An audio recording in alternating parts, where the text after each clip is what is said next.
হাসির রাজা, জ্ঞানের রাজা, রসিক রাজা। ৭৭ আর এই গিয়ে ৭৮। মোটে ৭৮। এর চেয়ে বেশি তো নবাবের দেহরক্ষীর কাছে থাকে। দূর দূর দূর দূর। অনেকদিন মহারাজকে হাত করে মোহর নেওয়া হয়নি, কিছু একটা করতেই হবে।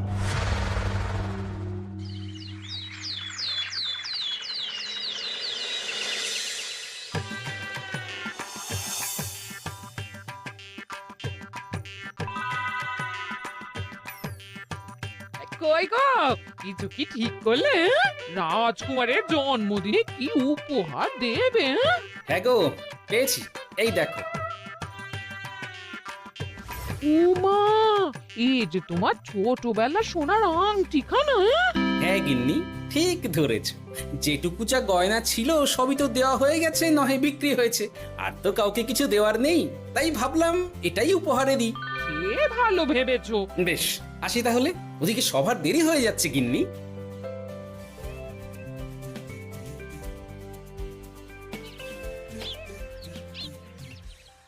আচ্ছা শোনো, একটা কথা বলতে ভুলে গেছিলাম, আজ একটু তাড়াতাড়ি বাড়ি এসো।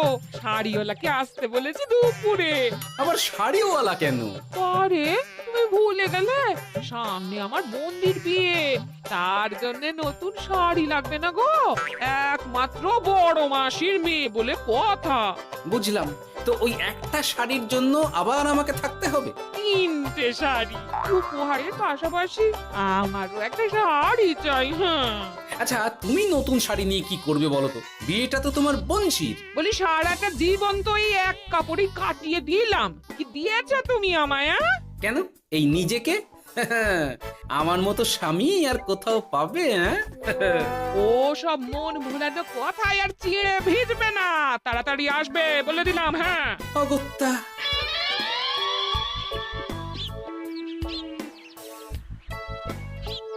দূর, গিন্নিরও যত কথা সব বেরোনোর সময়। আবার তাড়াতাড়ি ফিরেও আসতে হবে শাড়ির জন্য। দেখি মহারাজকে বলি অগ্রিম বেতনের জন্য, না হলে তো শাড়ি কেনা যাবে না। তাও একটা হলে হতো, কিন্তু এনাকেও দিতে হবে। আসলে সত্যিই তো, গিন্নি আমার কত যত্ন আত্তি করে, কিন্তু তাকে আজ পর্যন্ত তেমন কিছু উপহার দিতে পারিনি। না, গিয়ে বলি।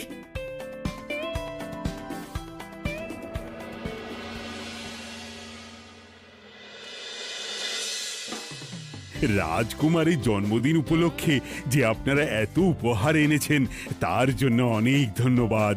আপনাদের সকলের আশীর্বাদ ও ভালোবাসা আমি রাজকুমারের কাছে পৌঁছে দেব। এ আর এমন কি মহারাজ, জানেনই তো রাজকুমার আমাদের সকলের কাছে কত প্রিয়। ঠিক ঠিক। কিন্তু আমি অবাক হচ্ছি, আপনার প্রিয় গোপাল জন্মদিন ভুলে গেছে দেখে এখনো পর্যন্ত তার কোনো পাত্তাই নেই। হ্যাঁ তাই তো, গোপাল আসেনি কেন? এসে গেছি মহারাজ। তা বলি, এসে তো উদ্ধার করে দিয়েছো, আজ রাজকুমারের জন্মদিন, সে কথা কি মাথায় আছে? ক্ষমা করবেন মহারাজ, আসলে ওই রাজকুমারের উপহার আর গিন্নির আবদার এসবের জন্যই আমার দেরি হয়ে গেল আর কি। এই নিন রানীমা, আমার তরফ থেকে রাজকুমারের জন্য ছোট্ট উপহার। অনেক অনেক ধন্যবাদ গোপাল। তবে মহারাজ, আমারও একটা অনুরোধ ছিল। কি? আমাকে যদি অগ্রিম বেতন হিসাবে কিছু মোহর দেন, তাই নিয়ে আমাকে একটু তাড়াতাড়ি বাড়ি ফিরতে হবে। উনি বলবেন আর ওনাকে দিতে হবে, মামা বাড়ির আবদার। যেটা জানেন না তার মাঝে এত কথা বলেন কেন? হ্যাঁ, আসলে মহারাজ, আমার গিন্নির বোনের মেয়ের বিয়ে সামনে, তাই গিন্নি আবদার করেছে ওই নতুন শাড়ি কেনার জন্য। জানেনই তো বিয়ে বাড়ির কত খরচা, তাই। এ তো খুব ভালো কথা, কিন্তু অগ্রিম বেতন কেন? এমন একটা ভালো খবর দিলে আমার তরফ থেকে তোমার জন্য কিছু মোহর উপহার। এই না, ধন্য মা আপনি, আপনার মতো মা থাকতে সত্যি ছেলের কোনো চিন্তা থাকে না রানীমা। বেটা আবার সুযোগ বুঝে মোহর পেল, কেন যে আমার এমন হয় না। এবার তাহলে আসি মহারাজ, গিন্নি ওদিকে অপেক্ষা করছে। হ্যাঁ হ্যাঁ, যাও যাও, আজ তাহলে সভা এখানেই শেষ করলাম। মহারাজ, আপনার সাথে আমার একান্তে কিছু কথা আছে, আমি অন্দরমহলে গেলাম। রানীমার আবার হঠাৎ কি হলো, ব্যাপারটা দেখতে হচ্ছে।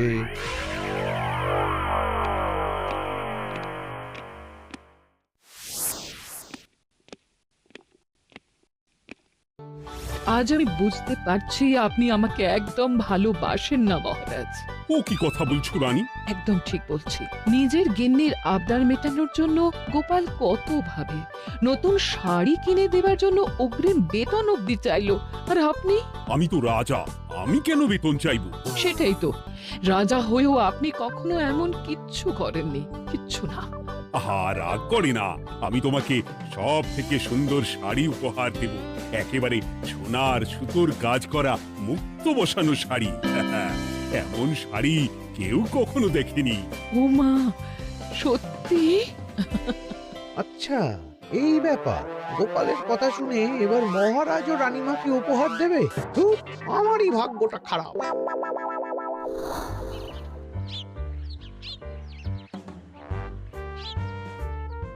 হাজার চেষ্টা করেও গোপালকে আটকানো যায় না। দূর দূর দূর, আমি যা চেয়েছিলাম তা ওই গোপাল পেয়ে গেল।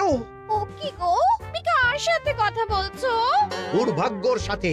কি সব অলক্ষণের কথা? কি হয়েছে? কি আর হবে, সবই তো তোমার দোষ। আমার দোষ? হ্যাঁ, তুমি আমার কাছে বায়না করো না কেন কিছু? তুমি বায়না করনি বলেই আজ আমি রানীমার কাছ থেকে মোহর পেলাম না, কিন্তু গোপাল পেয়ে গেল। এবার বুঝলাম। ঠিক আছে, এখন তাহলে বায়না করছি, তুমি কাল গিয়ে সেটা রানীমাকে জানাবে, ঠিক আছে? হ্যাঁ, করো করো করো, বায়না করো, বায়না করো। কি চাই, কি চাই, কি চাই? পেয়েছি। তুমি রানীমাকে গিয়ে বলবে যে আমার একটা সোনার হার চাই। এই না হলে আমার বউ। দারুণ চাল চেলেছো।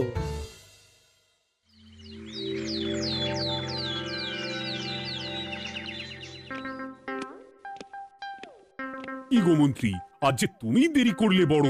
আগে মহারাজ, আমাকে সময় নিয়ে শোনাতে শোনাতে মন্ত্রীমশাইয়ের মনে হয় নিজেরই সময় জ্ঞান খারাপ হয়ে গেছে। তুমি থামো তো মহারাজ, আমারও খুব বড় একটা বিপদ হয়ে গেছে।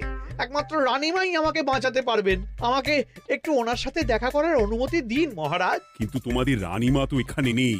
আসলে জানোই তো যে কুমার অনেক দূরে থাকে, তাই গতকাল রাতেই রওনা দিয়েছে। সে কি, রানীমা নেই? এবার কি হবে আমার? কেন কেন কেন, কি হয়েছে? আসলে মহারাজ, আমার বউ আমার কাছে সোনার হার গড়িয়ে দেওয়ার বায়না করেছে, তাই আমার। বুঝেছি বুঝেছি, চুপ করো তুমি। এখন তোমাকে মোহর দিতে পারবো না। কেন মহারাজ? পরের মাসে দিতে পারবো। আসলে তোমাদের রানীমাকে সোনার সুতো দিয়ে কাজ করা এক শাড়ি উপহার করেছি সদ্য, যার জন্য অনেক খরচ হয়ে গেছে। তাহলে আমার সোনার হার পরের মাসে গড়িয়ে দিও। এটা তো ঠিক না। গোপাল আপনার প্রিয় বলে যখন যা চায় তখনই সাথে সাথেই পেয়ে যায়, আর আমার বেলায় এমন। এমন কোনো ব্যাপার নয় মন্ত্রী। মহারাজ, আপনি বরং আমাকে দেওয়া মোহরগুলো আমার অগ্রিম বেতন হিসেবে ধরুন, না হলে মন্ত্রীমশাই এমন অভিযোগ বারবার করবেন। আহা গোপাল, তোমাকে তো স্বয়ং রানীমা উপহার দিয়েছেন, এসব কিছু করতে হবে না। যেমন আছে তেমনই থাক। ঠিক আছে, আমিও দেখে নেব পরে। কি দেখে নেবে মন্ত্রী? না না, ও কিছু না মহারাজ, পরেই দেখে হার গড়ানোর কথা বলছি। না, মন্ত্রীর হাবভাব মোটেই ঠিক ভালো লাগছে না। বেটা মনে মনে নিশ্চয়ই কোনো ফন্দি আটছে আমার বিরুদ্ধে। কিছু একটা করতেই হবে। গোপালের ওই মোহর উপহার পাওয়াটা আমি কিছুতেই মেনে নিতে পারছি না। একটু মাথা খাটাই, একটু মাথা খাটাই। উপায় পেয়েছি। আমাকে এখনই নবাবের কাছে গিয়ে মহারাজের নামে বলতে হবে।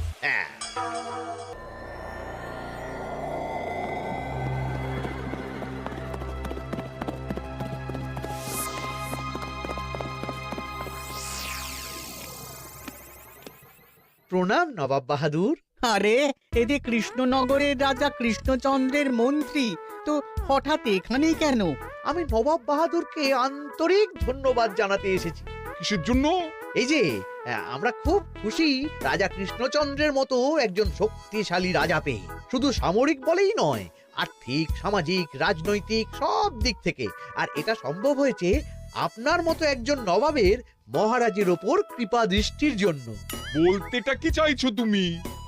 তেমন কিছুই না, আপনার গুণগান করছি। নইলে আপনিই বলুন না, আমাদের মহারাজ কখনো সোনার সুতোয় বোনা মুক্তোর কাজ করা শাড়ি কিনে রানীমাকে উপহার দিতে পারে? কি সোনার শাড়ি?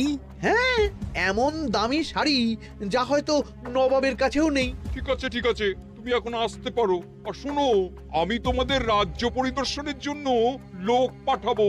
কবে কখন সেটা কাল তোমাদের সূচনা পাঠিয়ে দেবো, কেমন? তো, ঠিক জায়গাতেই আগুনটা ধরিয়েছি মনে হচ্ছে। বেশ। ব্যাপারটা আমার মোটেই ঠিক লাগছে না উজির। কৃষ্ণচন্দ্রর মতো এক সামান্য রাজা এত দামি শাড়ি কিনলো কি করে? কালো বাজারি করছে না তো? আমিও একই কথা ভাবছিলাম হুজুর। এক কাজ করো, কালকে কৃষ্ণনগরে খবর পাঠাও। 2 দিন পর রাজকার্য পরিদর্শনের জন্য তুমি সেখানে যাবে। সব খতিয়ে দেখবে, আর কিছু বেগতিক বা গরমিল দেখলে সেটা বাজেয়াপ্ত করে নেবে, কেমন? আর কে হুজুর?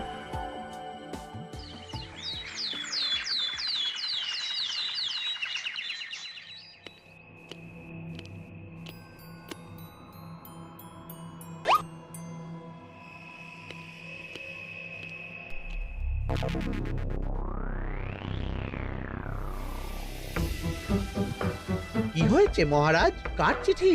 নবাবের রাজকার্য পরিদর্শনের জন্য লোক পাঠাবে 2 দিন পর। এতে চিন্তার কি আছে মহারাজ? চিন্তার বিষয় আছে। নবাব আমার রাজকোষের হিসাবও মিলিয়ে দেখতে চায়। কোনো একটা ভাবে নবাবের কানে আমার সোনার শাড়ি কেনার কথাটা চলে গেছে, তাই সন্দেহ করছে। সে কি কাণ্ড! নবাবকে তো চিনি, ভুল ধরার কোনো সুযোগ ছাড়বে না। আর চিঠিতে পরিষ্কার লিখে দিয়েছে, হিসেবের একটু এদিক ওদিক হলেই সে সব বাজেয়াপ্ত করে নেবে। হায় কপাল, এ সব হয়েছে গোপালের জন্য। অমনি শুরু করে দিলেন। আচ্ছা, আমি আবার কি করেছি বলুন তো? তুমিই তো করেছো। সেদিন যদি তুমি তোমার গিন্নির শাড়ি কেনার কথাটা রানীমার কানে না তুলতে, তাহলে রানীমাও মহারাজের কাছে শাড়ির জন্য বায়না করতেন না, মহারাজও সোনার শাড়ি কিনতেন না, আর নবাবও জানতে পারতেন না। একদম ঠিক কথা বলেছ মন্ত্রী, সব দোষ তোমার গোপাল। মহারাজ, আপনি এমন বলছেন? হ্যাঁ বলছি, কারণ এটাই হয়েছে। দুশ্চিন্তায় এখন মাথা খারাপ হয়ে যাচ্ছে আমার। আমি জানি না তোমার জন্য আজ অব্দি এমন বিপদে কবে পড়েছি। এবার তোমাকেই এখান থেকে বেরোনোর উপায় বের করতে হবে। আর যদি তা না করতে পারো, তাহলে আজ পর্যন্ত তোমাকে যত মোহর উপহার দেওয়া হয়েছে, সেই সব উপহারের মোহর ফেরত দিতে হবে। সব মোহর যে প্রায় খরচ হয়ে গেছে মহারাজ, আবার আমি কোথা থেকে পাবো? সেটা তুমি জানো। এইবার গোপাল ভালো মতো জব্দ হয়েছে। এ যে লঘু পাপে গুরুদণ্ড। গোপাল পড়ল কাঁদে, এমন দেখে মন্ত্রী হাসে আর আমার মনটা কাঁদে।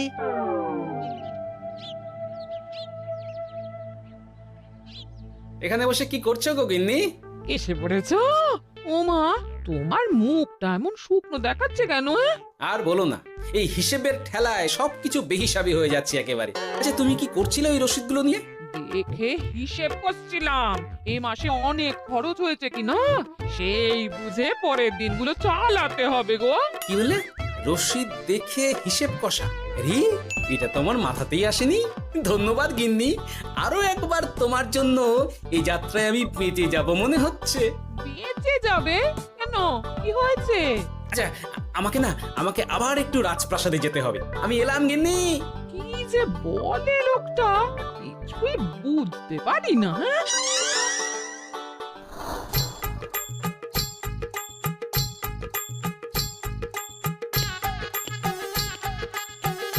আসতে পারি মহারাজ? এ কি গোপাল, তুমি? আর কোনো চিন্তা নেই মহারাজ, নবাবকে হিসেব বোঝানোর উপায় পেয়ে গেছি। কি বলছো? কি উপায়? এই দুদিনে আপনি শুধু সকল প্রজাদের কাছ থেকে পুরনো রসিদ সংগ্রহ করুন, তাহলেই কেল্লা ফতে। তাই নাকি? আর নয়তো কি? তবে এ ব্যাপারে মন্ত্রী মশাইকে কিন্তু কিচ্ছু জানতে দেওয়া যাবে না। শুধু আমি যা বলছি তাই করুন মহারাজ। সে তো বুঝলাম, কিন্তু প্রজাদের থেকে পুরনো রসিদ সংগ্রহের কথা ঘোষণা করলেই মন্ত্রী এমনিই জানতে পেরে যাবে। চিন্তা করবেন না মহারাজ, আমার কাছে এটারও উপায় আছে। আপনি শুধু খেয়াল রাখবেন যাতে এই কথা 5 কান না হয়। বাকিটা ভরসা রাখুন, কৃষ্ণনগরের একটা ঘাসও নবাব বাজেয়াপ্ত করতে পারবে না।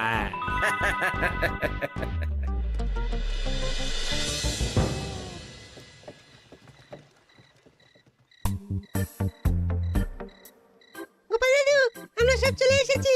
ভালো সময় এসেছিস, তোদের দাদুর ভবিষ্যৎ এখন তোদেরই হাতে। আপন করে বলছো কেন দাদু? আমরা থাকতে তোমার কিচ্ছু হবে না, শুধু বলো না কি করতে হবে। জানি তো, তোদের যেটা করতে হবে সেটা হলো সবার বাড়ি বাড়ি গিয়ে পুরনো রসিদ সংগ্রহ করতে হবে। এই ব্যাপার, এটা আর এমন কি? কিন্তু কেউ যদি জিজ্ঞাসা করে কেন চাইছি, তখন বলবি যে ওই গোপাল দাদু ওই ঠোঙা বানাবে বলে পুরনো কাগজ চাইছে। আচ্ছা আমরা এক্ষুনি নিয়ে আসছি। যাক, প্রথম ধাপ হয়ে গেল, এবার পরের ধাপের প্রস্তুতি। যাই, একবার বরং বিজ্ঞানীর কাছ থেকে ঘুরে আসি। বিজ্ঞানী, ও বিজ্ঞানী, বাড়ি আছো? আরে গোপাল যে, এসো এসো ভেতরে এসো। বলো, তোমাকে কিভাবে সাহায্য করতে পারি? তোমার কাছে কালি মোছা যায় এমন কোনো কিছু আছে? কালি মোছার জিনিস? হ্যাঁ, একটা তরল রাসায়নিক পদার্থ আছে যেটা সব ধরনের কালি তুলে ফেলে। দাঁড়াও দিচ্ছি। অনেক ধন্যবাদ বিজ্ঞানী।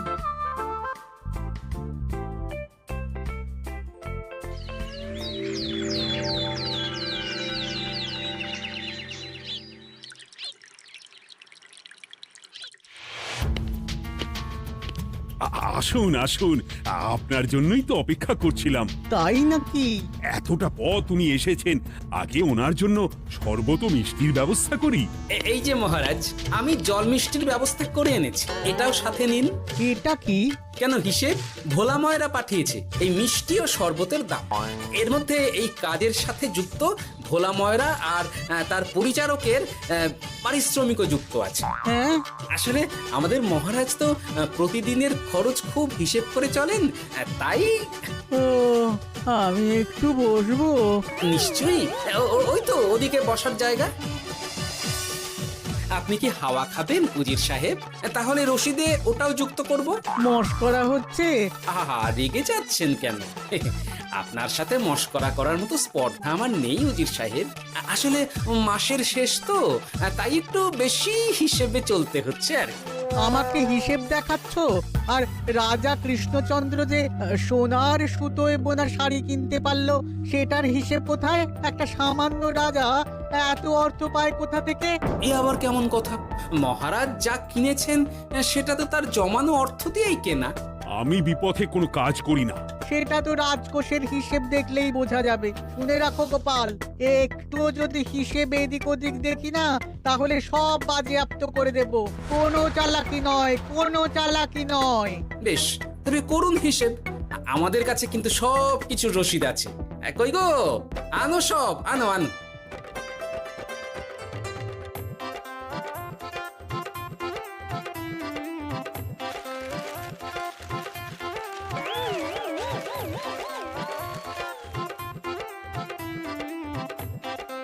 হ্যাঁ, এত রসিদ? আপনি বরং নিশ্চিন্তে হিসেব কষে নিন, আমরা আসি।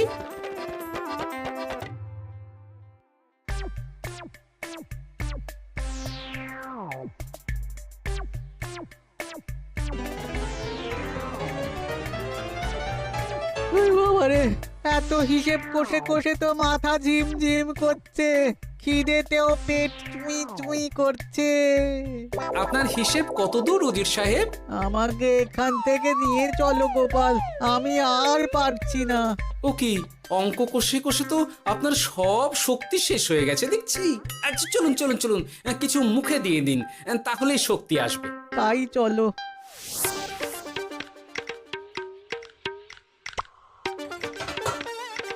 নিন, এটা হলো দুপুরের খাবার। আনাজ, মশলা এমনকি রান্নার ঠাকুরেরও পারিশ্রমিকের হিসেব। এবার আমি পাগল হয়ে যাব। আমি আর কোনো হিসেব দেখতে চাই না। সব সময় কি এত হিসেব নিয়ে চলা যায় নাকি? কি আর করা যাবে বলুন? হিসেবে না চললে আপনি তো মহারাজের উপার্জনের উপর সন্দেহ করবেন, আর বেশি খরচ হলেই সম্পত্তি বাজেয়াপ্ত করবেন। তাই বলে সব কিছুতেই হিসেব? কোনো একদিকে বেশি খরচ হলে বাকি দিকগুলো এভাবেই কম করে চলতে হয়। কি ঠিক বলিনি? আমি আমার ভুল বুঝতে পেরেছি গোপাল। এবার আমাকে রেহাই দাও। আসলে তোমাদের মন্ত্রী নবাবের কাছে গিয়ে তোমাদের রাজা নামে উস্কেছে। কি মন্ত্রী? এই রে খেয়েছে, এবার পালাতে হবে দেখছি। ঠিক জানতাম, মোহরের জন্যই এত কিছু। তাই তো নবাব এমন করেছেন। বেশ, এবার আমি ফিরে গিয়ে নবাবকে সব জানিয়ে দিচ্ছি। সত্যি গোপাল, তোমার তুলনা হয় না। আর মন্ত্রী, আগে মহারাজ, তুমি যা করেছো তার কোনো ক্ষমা নেই। তোমার জন্যই আমার এত হয়রানি হয়েছে। ভুল হয়ে গেছে, আমাকে ক্ষমা করে দিন মহারাজ। গোপালের ওপর হিংসে করে এমন করেছি, আর হবে না। একটা সুযোগ দিন মহারাজ। হ্যাঁ মহারাজ, সুযোগ দিয়েই দিন। বেশ, তবে তোমার শাস্তি হলো রানীমাকে আমি যে সোনা শাড়ি কিনে দিয়েছি সেটার পুরো দাম তোমাকে আমায় দিতে হবে। হ্যাঁ?